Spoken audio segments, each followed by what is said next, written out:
Yes, it's my YouTube debut of It's a Bridgeport Thing. I'm Carlos Ortega now. Everybody's asking me how come I'm going to YouTube since I do have a podcast. By the way, it's at 12 noon Wednesdays. It's called the Bridgeport Zone Podcast. And the reason why I'm going to this is pretty simple. Years ago, Kurt Sutter, the creator of Sons of Anarchy and Mayans, had another show in between that. It was called The Bastard Executioner. He wrote the show, and he was going to go back to the people at FX, and they asked him, hey, would you like to do another season? And the reason why they wanted another season, because they say, hey, it's a good show. But Kurt Sutter came back and told them that I'm not going to write a show that nobody is watching. And that's why I stopped posting my Bridgeport Zone podcast on YouTube. Because you're not watching it, why should I keep posting it? That's the reason why. And for people to say, hey, put it on YouTube again. Okay, why? Give me a reason why. And nobody gave me a good reason why. Hey, you can make money and so forth. I have a job. I make money.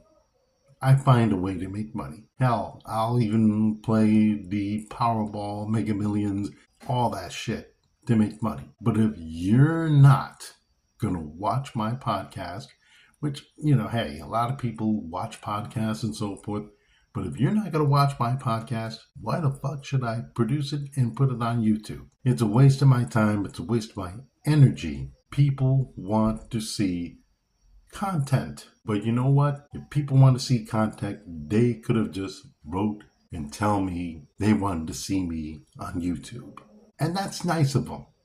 But they didn't. That's why I went to the old Kurt Sutter philosophy. If you're not going to watch, why should I do it, produce it, and post it?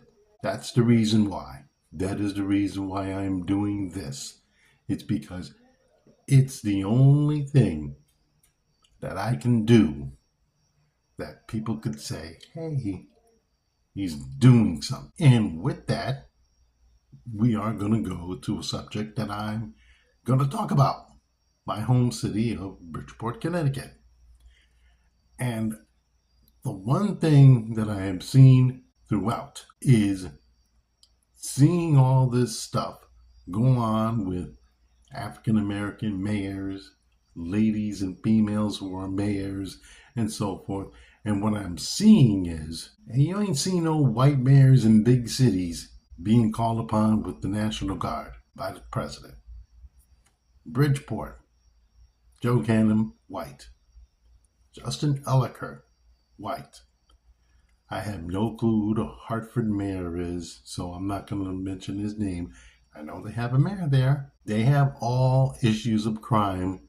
All of the mayors that you're seeing are African American. Now you might say it's just a coincidence. No, it's not. Think about it for a moment. You go to Los Angeles. Oh, there's a big riot going to go on. Now let's go to D.C. And in D.C., the exception there is this, that in the District of Columbia, they can send the National Guard in. That's the law. If you go to a sovereign state and say, we are going to go send the National Guard into, let's say, Chicago, New York, where allegedly the high crime rates are, you're going to get some resistance. And you're also going to get a National Guard who should probably be doing something better than go in a major city and try to clean up crime. That's all. They're not there for their health. They're over there to try to fight crime and try to give the president a point to make, saying that these all mayors and so forth are incompetent, they're a bunch of knuckleheads, they don't know how to run a city. But if you had that here in Connecticut with a white governor in 3 major cities with white mayors and the whole same situation, you think they're going to send a National Guard in? Maybe our Connecticut talk radio show hosts have to ask that question themselves and try to get an answer. Because it ain't happening. There is no way in the world the president is going to send a National Guard in with a white mayor and a white governor. Maybe a mayor who's black and a governor who's white, yeah, but you're not going to see that in the state of Connecticut. Why? Because the President of the United States will not do that, because he looks out for one color. It's white. That's the color he looks out for. He don't look out for brown.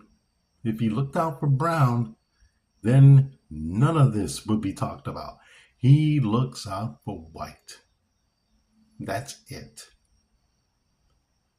And if people only look at it as a distraction, which it is, but racial, and call them out on it, and call out the Connecticut radio talk show host out on it, then they might be thinking, oh, a backward step. Listen, if it ain't racial, then what is it? Then your comments and your feedback, what have you, give me a like, subscribe. It's my first one. It's a Bridgeport thing.